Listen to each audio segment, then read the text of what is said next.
I mean, have politicians ever answered the question? Well, so just tell me, when you were political editor, how frustrating was it for you?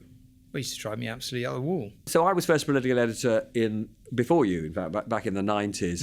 And I do think it was a bit better, actually, weirdly. I think I may have been at the tail end I may have been at the tail end of people being a bit more confident and a bit more honest about what they really thought. I can't really... Well, I think Mandelson and Campbell brought in iron message discipline. That was part of their communication strategy. It was designed to get them away from the kind of, the idea of the loony Labour left that always wanted to spend money. It was like, this is the policy, and we rigidly stick to the discipline, and that means, and we've discussed so often before that I think they're still paying the price for that, because they often sound like robots just repeating the line, and then every other party effectively inherited the same strategy. And I think the top politicians, the more confident politicians, the Osbornes, the Camerons, the Cleggs, the David Miliband's, the people who were the Ed Balls, they always found ways to seem like they were answering the question or seem like they were engaging the question more than they actually were. And in terms of strategies to deal with it, I mean, it is really difficult. I mean, you can always choose to play it for theatre by repeating the same question over and over again, and obviously that sometimes makes the politician look silly for simply repeating a line that doesn't land with the public and then forcing to repeat. You can get bored and interrupt them constantly, but I think the public often doesn't, will tolerate a bit of that when the politician's really pushing the envelope but doesn't really like it. I mean, do you have any other brilliant strategy that I've never managed to find? No, I mean, it is absolutely the bane of my life. Now is not the time.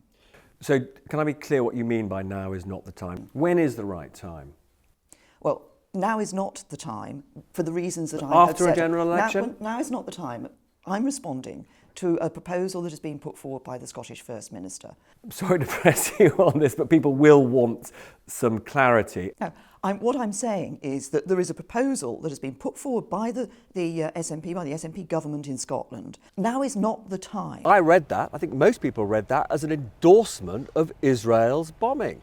No, it uses the word of de-escalation, and I've been absolutely clear that de-escalation is what is needed here. So Israel was wrong to bomb? No, the risk of escalation is huge here. So that's why I've been absolutely clear about the need to de-escalate. That's what you want now, but you haven't answered the question whether Israel was right to attack. Well, it's a fast-moving situation. Do you now accept that it was wrong of you to go and see Assad after his election victory in 2007? Oh, 10 years ago, we all hoped that Assad would be a better leader than his father. You made a misjudgment, didn't you? No, we all went to see Assad, MPs from all parties and government ministers. We all hoped... But you were there. Why won't you admit that it was a mistake? No, it wasn't a mistake to talk to Assad. We all wanted him to be a better leader of Syria than his father 10 years ago.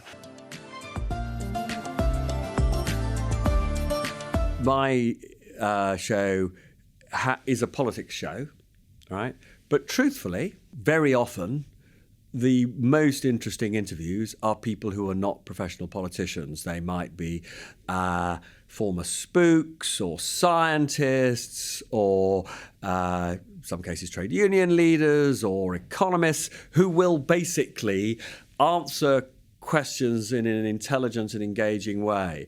But we've got to have politicians on the show because, we're a political interview show and we're there to hold politicians to account. When we've got no alternative and because we just have to have a representative of, the government, or the opposition, our hearts sink because we know that it's going to be a really demoralising experience because they won't answer the questions. They will obfuscate.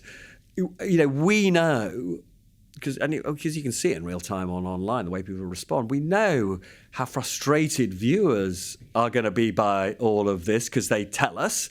And it's a sort of mad situation. And I am not, and everybody knows this about me, right? I am somebody who does not do humiliation interviews, right? My interviews are always attempts to extract information for viewers that is useful to their lives, right? And that will help them decide sometimes about decisions in their own life, sometimes about who to vote for, right? But that is what I see as my purpose.